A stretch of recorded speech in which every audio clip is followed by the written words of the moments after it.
मरे तो कारज सार ले, बाकी कुछ सार बने ना। जब तक मन जीता रहता है, सदा खून पीता रहता है। पहले मन को मार ले, फिर काल से कदी मरे ना। मन मरे तो कारज सार ले, जीते जी बात बने ना।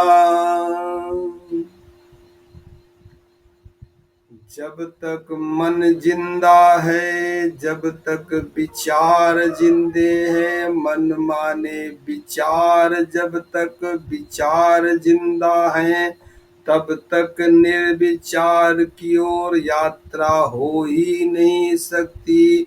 पहला ही कदम गलत है।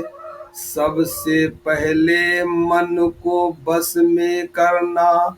मन बस में तो हो नहीं सकता। सदियां बीत गई, मन बस में नहीं हुआ।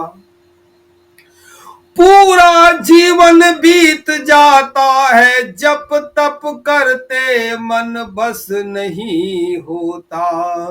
अब दूसरा मार्ग है कि मन को ही मार दो। मन मार दो, मन शांत हो जाएगा। फिर इस शांति में ही शांति की यात्रा शुरू होगी। हम परम शांति की यात्रा करने जा रहे हैं। उसके लिए शांत होना तो जरूरी है। शांत होना सहज तो है नहीं। तो पहले मन को मार दिया, मन मर गया। अब धीरे से शांति की तरफ यात्रा। बिल्कुल साइलेंट, चुप, साक्षी।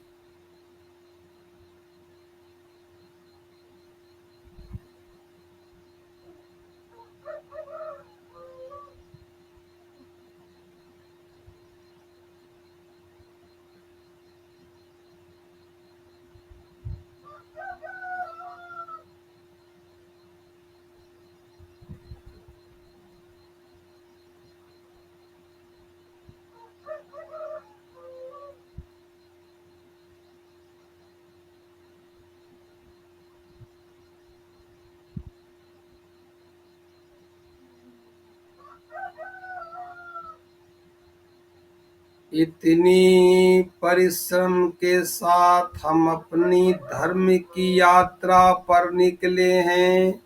शरीर में कहीं न कहीं कोई न कोई, मन में कहीं न कोई अनुभव आ रहे होंगे, मगर सारे अनुभव को पी जाना है, पचा जाना है।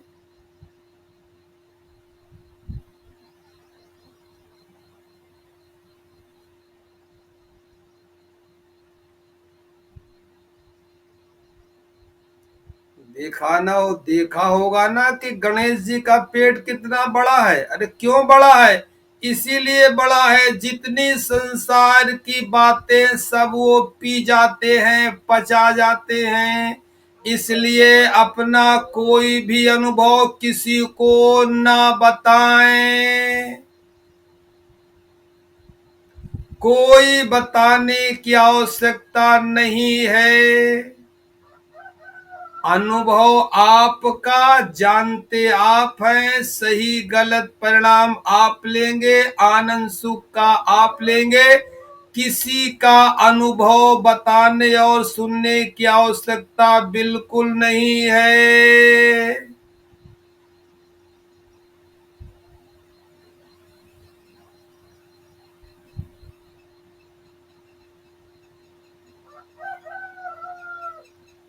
जब तक अनुभव छोटे स्तर पे होते हैं, मन ऐसा करता है कि हम जाकर के अनुभव कहीं बता दें। बिल्कुल गलत। इसका मतलब अभी अनुभव है ही नहीं, मात्र साइकोलॉजी है, मन का खेल है। जिस दिन असली अनुभव प्रारंभ हो जाएगा, आप किसी से नहीं कहेंगे। एक छोटी सी बात मैं पूछ रहा हूं, जीवन में सोना चांदी धन सबके पास होगा, आपने कितना सोना कहाँ रखा, कहीं समाज में बताते हैं मित्रों को, किसी मंडली में बताते हैं कि मेरे पास इतना सोना इस बैंक में जमा है, इतना सोना यहाँ गड़ा है। अरे जब सोना नहीं बताते, ये तो धर्म की आपकी अपनी संपत्ति है, कैसे बता देंगे।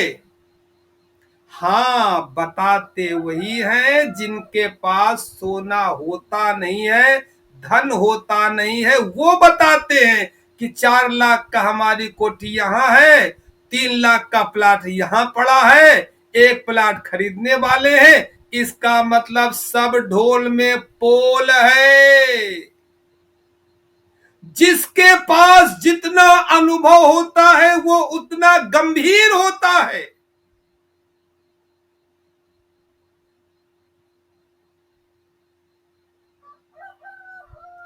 और फिर तो धर्म के जगत की बात और अनूठी है। अनूठी इस कदर से है, धर्म शास्त्रों में कहा है, और ये प्रैक्टिकल अनुभव है कि छोटे मोटे अनुभव तो कोई बात नहीं, कोई विराट परमात्मा की कृपा कहीं आपके ऊपर अचानक बरस गई और कोई घटना घट गई जहां आपके होश उड़ गए, आपको समझ में नहीं आ रहा कि कैसा हो गया भीतर, ऐसा हुआ तो कैसे हुआ, आप स्वप्न में भी सोच नहीं सकते थे। ऐसा अगर कभी कभी अनुभव किसी भी सांसारिक कृत्य का आपको होने लगे जहां समझ में ना आए, उसको भी नहीं बताना है।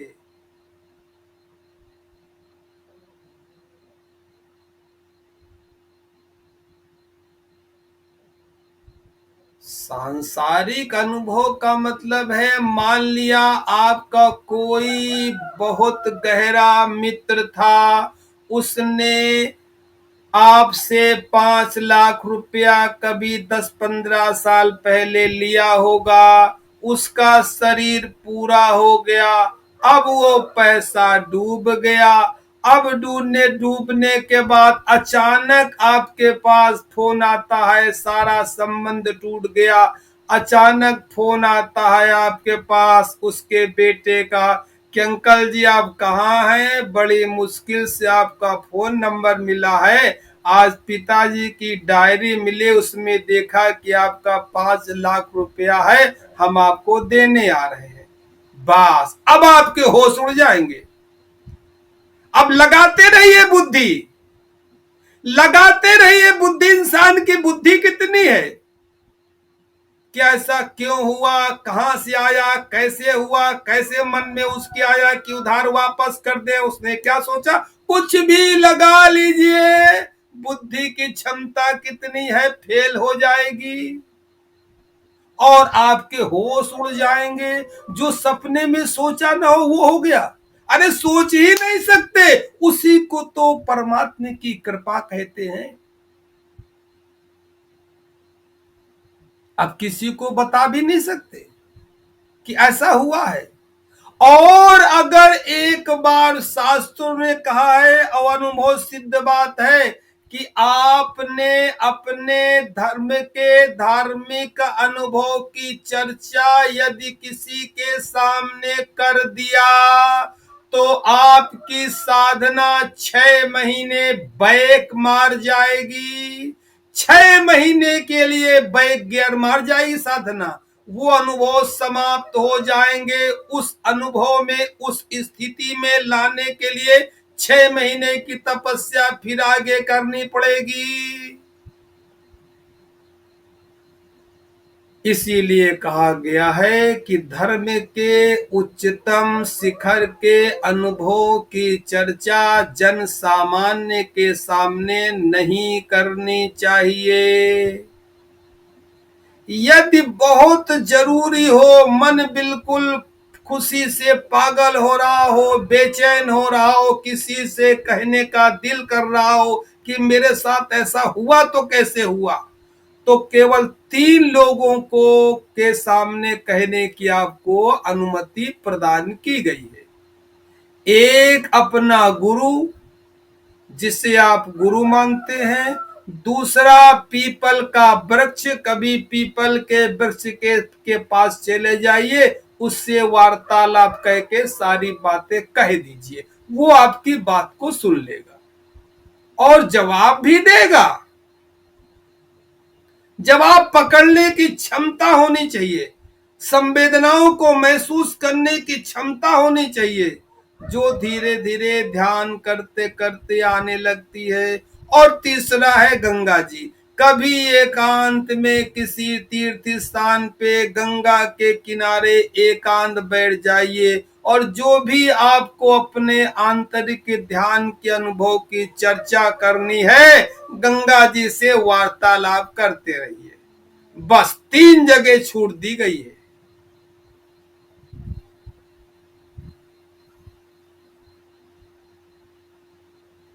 इसलिए अपने समाज में, अपने परिवेश में, अपने मित्रगणों के साथ इस प्रकार की कोई चर्चा नहीं करनी चाहिए।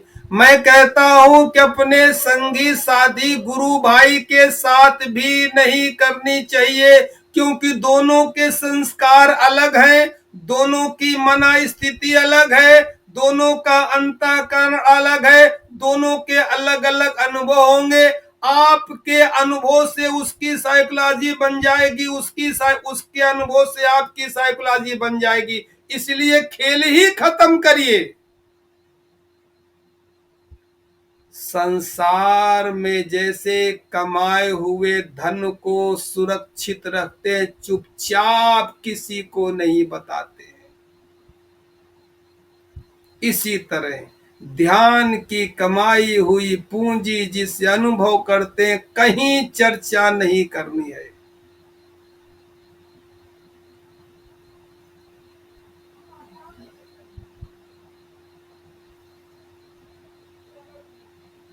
आंखें बंद, आती जाती श्वासों में मन को लगा दे।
पूरी सतर्कता के साथ श्वासों का स्पर्श महसूस होते हुए अनुभव करना है।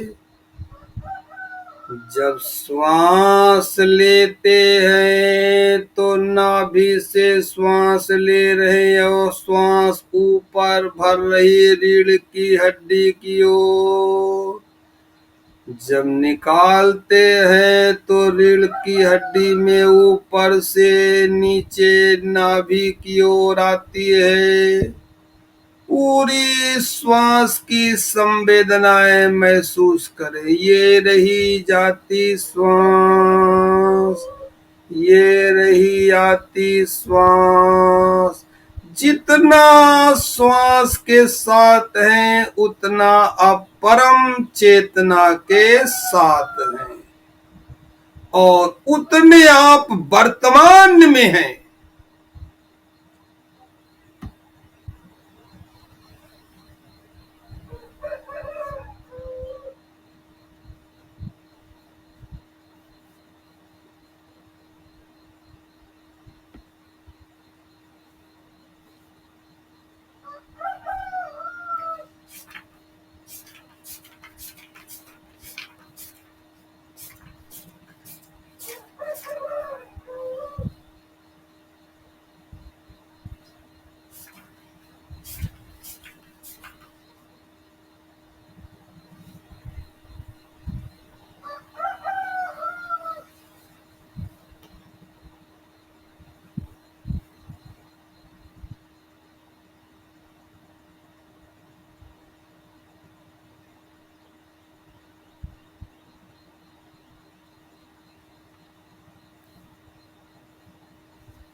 आपकी श्वास, आपका अनुभव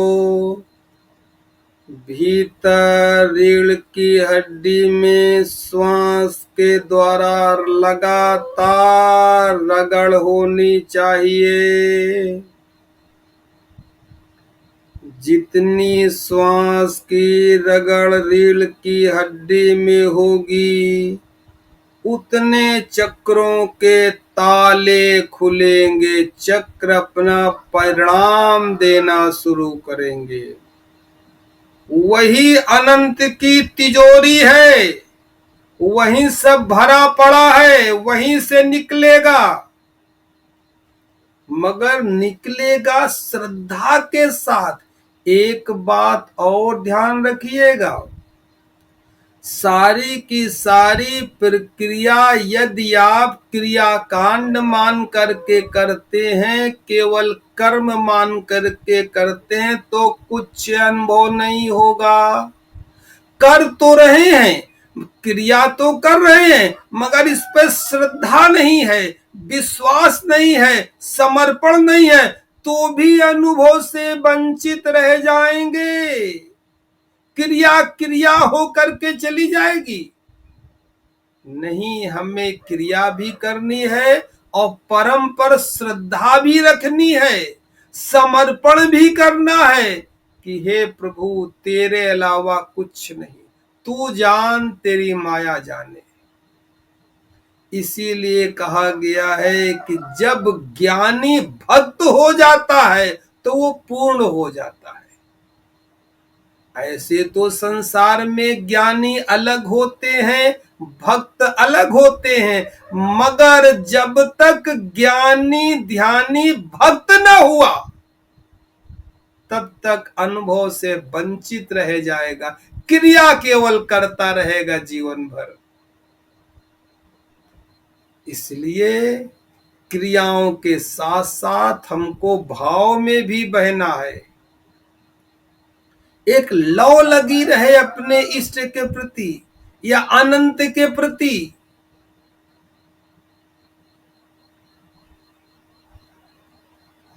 अभी मैं चर्चा कर रहा था अनुभव की, संत गंगादास ने बड़ी सुंदर लाइन कही है कि कहीं कंगाल को धन पावे है, दाब के धन गुम हो जावे है, कहीं चोर को बतलावे है, हाँ कहीं चोर को बतलावे है, अपना धन वो जा कर के करता है नाश जाने में।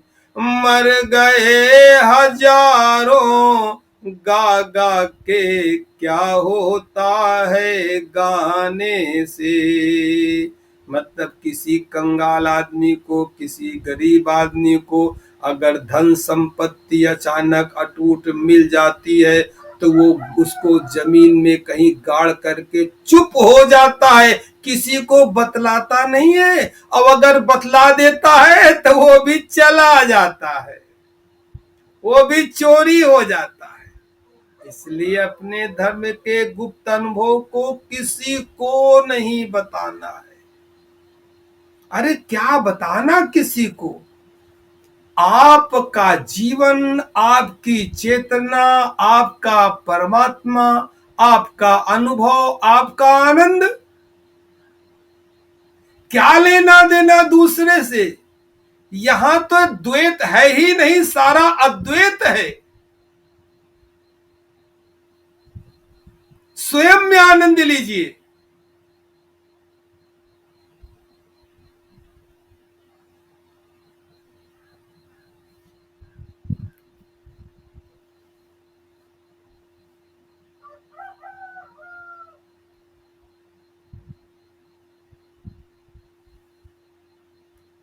मर गए हजारों गा गा के, क्या होता है गाने से।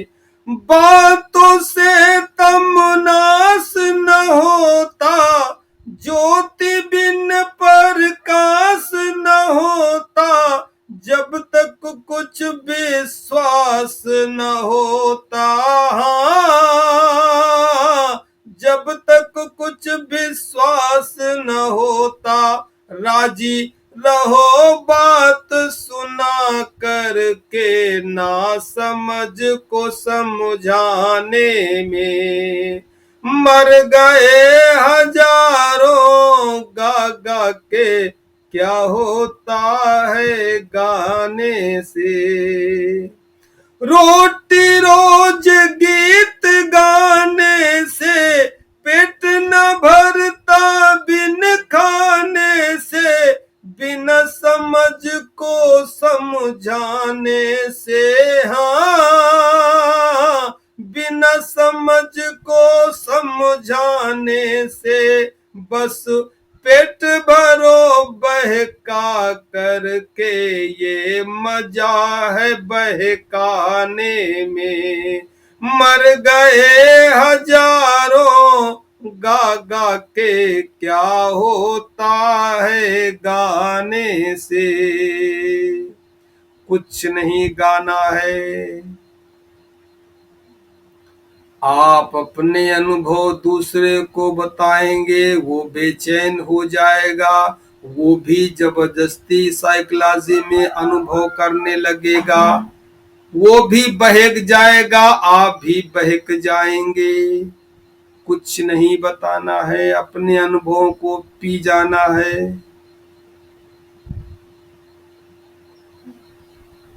धर्म ध्यान की चर्चा तो बाहर करनी ही नहीं है।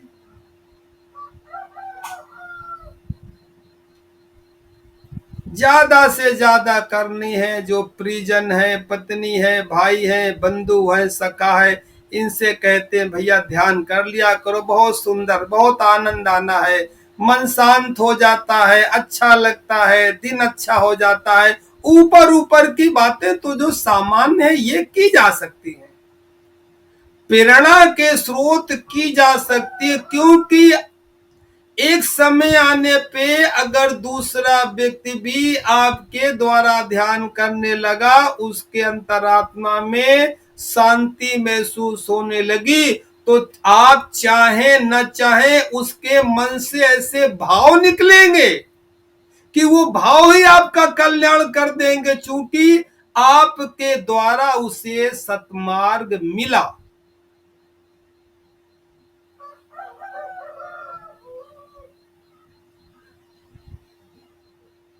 तो इस भावना से तो चर्चा की जाती है, और बाकी चर्चाएं इधर उधर, कोई कहीं पंथ का किसी शिष्य से जुड़ा हुआ है, वो अपने अनुभव बताएगा, आप अपने अनुभव बताएंगे, दोनों के अनुभवों के शास्त्रार्थ होने शुरू हो जाएंगे, दोनों कंफ्यूजन पैदा हो जाएंगे। क्यों इस चक्कर में पड़े? अरे क्या चक्कर में पड़ने के लिए संसार कम है? यही इतने चक्कर है, वो सुलझते नहीं तो धर्म को भी चक्कर में फंसा दे, ध्यान को भी चक्कर में फंसा दे।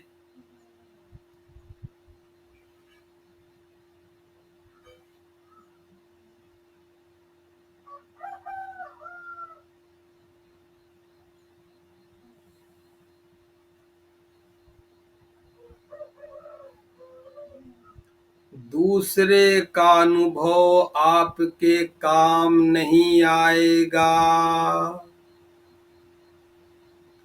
जो बुद्ध अनुभव कर गए, कृष्ण अनुभव कर गए, राम अनुभव कर गए, मीरा अनुभव कर गई, कबीर अनुभव कर गए, क्या आपके काम आएगा? लाख पढ़ लें, लिख लें, उनका अनुभव आपके काम ना आएगा। आपका अनुभव ही आपके काम आएगा और दूसरे से अलग होगा।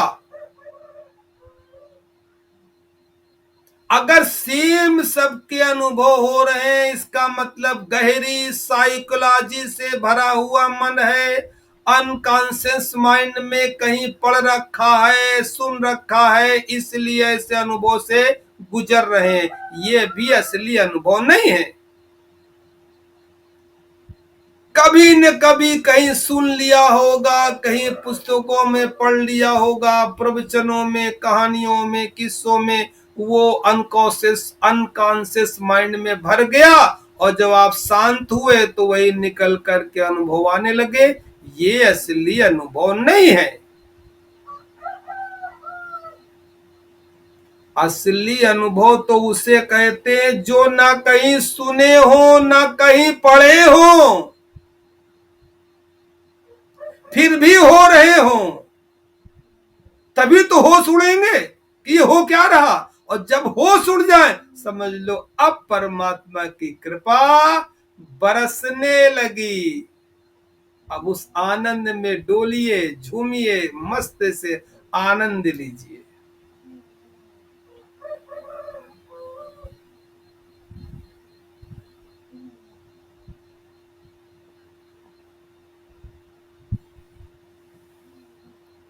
शरीर को जिस भी हालत में करना है बैठ जाएं। अब हम अंतर यात्रा के लिए निकलेंगे। पैर सीधे करना हो कर लें, पीठ टेक लगानी हो, दोनों करने हो दोनों सीधे कर लीजिए। ऐसी हालत में चले जाइए जैसे बिल्कुल संसार से उदासीन हो करके, बिल्कुल निराश हो करके सुस्त भाव में बैठ गए हैं। बाहर से सुस्त और भीतर से पूरे चैतन्य।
नमस्कार मित्रों,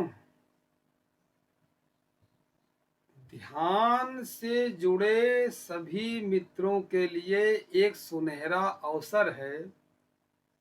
जिन लोगों ने ध्यान के विषय में सुना है कि योग साधना होती है, तपस्या होती है, ध्यान होती है, या कि ये क्यों, क्या, कैसे होता है, ध्यान होता क्या है, ध्यान कैसे लगाया जाता है, किस पर ध्यान लगाना चाहिए, ध्यान करने से हमारे सांसारिक क्या क्या लाभ होते हैं, ध्यान करने से हमारे आध्यात्मिक प्रगति कैसे होती है, ध्यान से ब्रह्मांडी रहस्य जो भीतर छुपे पड़े हैं मनुष्य के अनकॉन्शियस माइंड में, वो कैसे सक्रिय होते हैं, कैसे ध्यान में जो योग के चक्र बताए गए हैं कुंडलिनी शक्ति के, कैसे वो एनर्जाइज होते हैं, कैसे सक्रिय होते हैं, और सक्रिय होने के बाद किस तरह वो अपना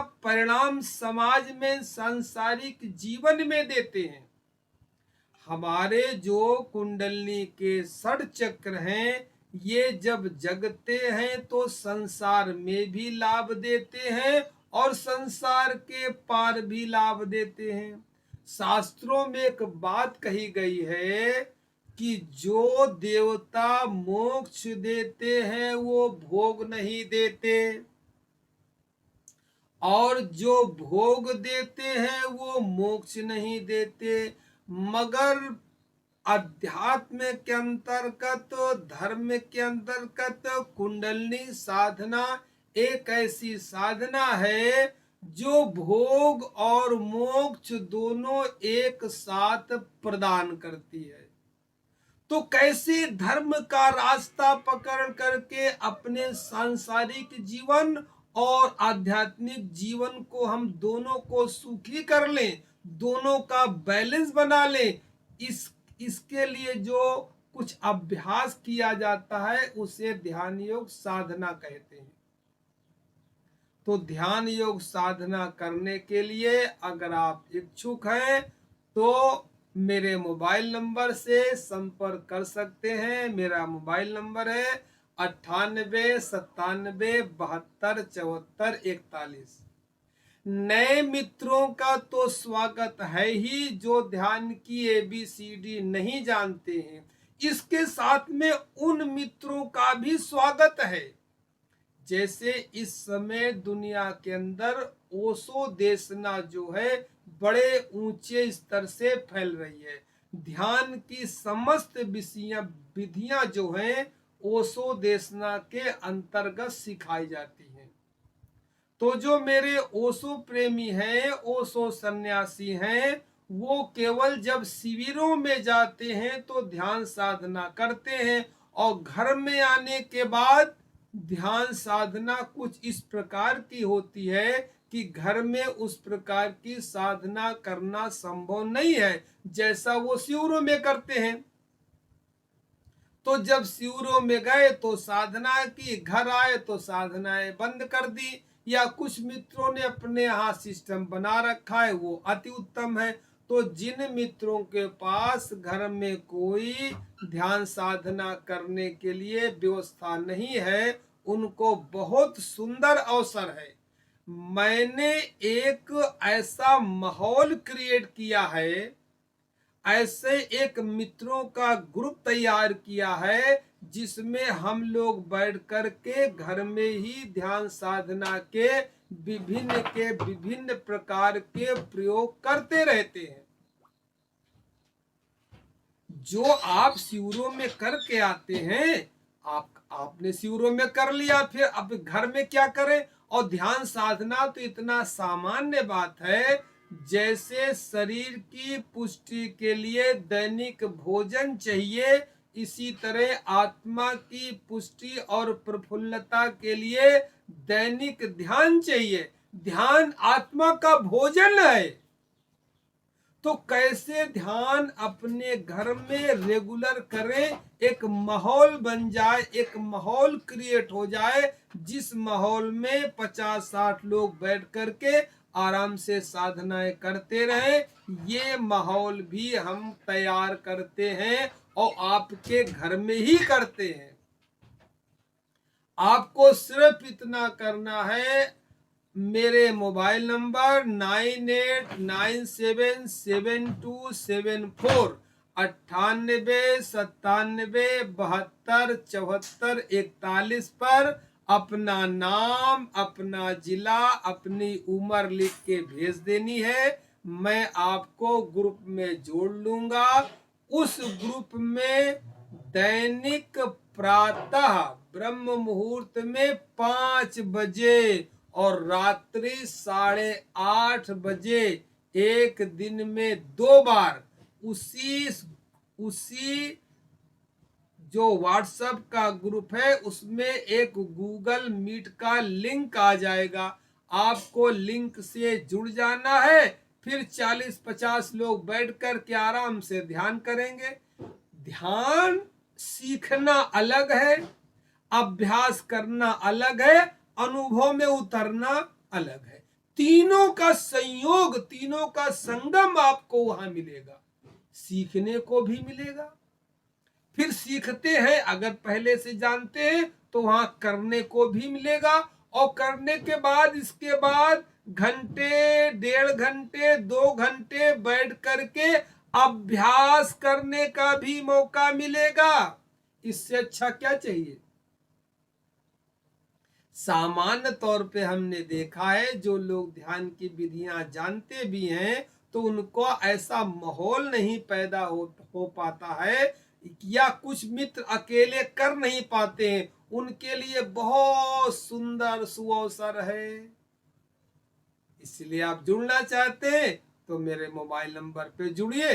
फिर आगे निकलते हैं अंतर यात्रा पर। मैं देहरादून ओशो वाटिका से स्वामी अंतर्ध्यान। सभी को नमन, सभी को प्रणाम।